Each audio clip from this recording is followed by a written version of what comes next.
Zone, go. Derrière. Ta, chin. Pour la grande région, c'est la compétitrice favorite. Mientard, 3 ans, vient de Franche-Comté et se démarque dans ce concours international d'agility.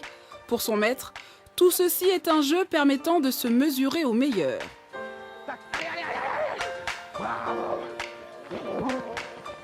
bien, mon petit chat. Le but, c'est de s'amuser. Donc on en profite et puis petit à petit, on va essayer de gagner en maturité pour voir ce qu'on peut faire. Au-dessus des barres, sur les passerelles, dans un tunnel, 350 chiens de toutes races rivalisent d'adresse et de rapidité sur l'aire de loisirs d'Avalon.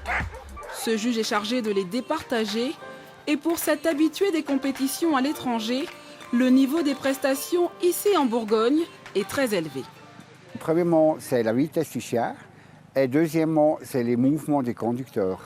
Alors, c'était beaucoup plus rapide et jusqu'hier, on a vu beaucoup de contrôle sur le chien et aujourd'hui, avec ces parcours, c'était impossible. C'était via et puis c'était parfaitement, c'était super.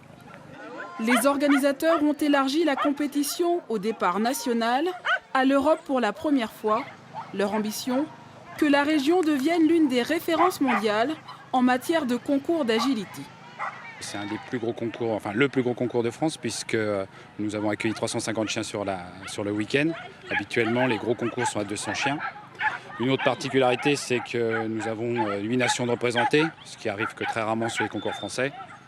Et après, c'est la présence de compétiteurs de haut niveau aussi, puisqu'aujourd'hui, on a 130 chiens de niveau 3, alors qu'habituellement, sur les concours classiques, ça tourne autour de 20 chiens. Une dizaine de candidats bourguignons ont participé cette année, un peu moins pour la Franche-Comté. Ils pourront tous reprendre leur revanche en août 2016.